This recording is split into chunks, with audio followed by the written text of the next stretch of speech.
Sundaresan sir அவர்கள் பத்திரிகையாளரை சந்தித்து இப்படி ஓப்பனா டிபார்ட்மெண்ட்ல இருக்கக்கூடிய சில தவறுகளை, உயர் அதிகாரிகள் செய்த தவறுகளை ஓப்பனா அப்படி பப்ளிக்ல வந்து கூறுற அளவுக்கு நடைபெற்றது வந்து அந்த ஸ்டாண்ட் அலோன் பொசிஷன் ஒண்ணு இருக்குது. ஓகே. சட்டப்படி அவர் செய்தது வந்து மேஜர் பெனால்டி அவருக்கு பெனால்டிக்குள்ள குற்றமா இருக்கட்டும், மைனர் பெனால்டி குற்றமா இருக்கட்டும். ம். அவருக்கு ஒரு ஸ்டாண்ட் அலோன் ப்ரொசீஜர் இருக்கிறது. சுந்தரேசன் சார் அதுல எஸ்கலேட் பண்ணாரா? ம். ஏன்னா அவரே சொல்றார். நான் 1996 பேட்ச்ல நான் எஸ்ஐ ஆனவன் என்று சொல்கிறார். குறிப்பா கன்னியாகுமரி, தென்காசி, திருநெல்வேலி, தூத்துக்குடி, மதுரை தென் தமிழ்நாட்டுல நிறைய ஒர்க் பண்ணியிருக்காரு அவரு. அப்ப 1996ல எஸ்ஐ ஆன பேட்ச்ல உள்ளவரு இது தெரியாமையா இருக்கு? ம். அந்த காணொலியில கூட முழுமையா நான் பார்த்தேன். அது கூட சார் சுந்தரேசன் சொல்லுவாங்க, நான் வந்து 96 பேட்ச்ல உள்ளவன்.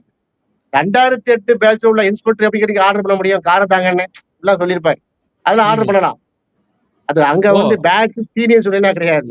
அந்த ம்ஹ்ம். ஹைரார்க்கியல் பொசிஷன் தான் மேட்டர். எனவே ஓ! சட்டப்படிலாம் நீங்க பார்த்தீங்கன்னா, அந்த லீகல் ஆஸ்பெக்ட்ல இவர் சொல்லியிருக்க கூடாது. ஏன் அவருக்கு வந்து அவருக்கு ஒரு கவர்ன்மெண்ட் வந்து ஒரு கிளியர் ப்ரொசீஜர குடுத்திருக்குது. அதன் அடிப்படையில செய்திருக்கலாம். இன்னொன்னு இருக்கு. இப்படி சொன்னதுனால தான் நம்மள மாரி ஆட்களுக்கு தான் தெரிய வருது. ஓஹோ! காவல்துறையில இப்படி ஹராஸ் பண்றாங்களோ! காவல்துறை தான் பொதுமக்கள ஹராஸ் பண்ணும்னு நெனச்சுட்டு இருந்தோம்.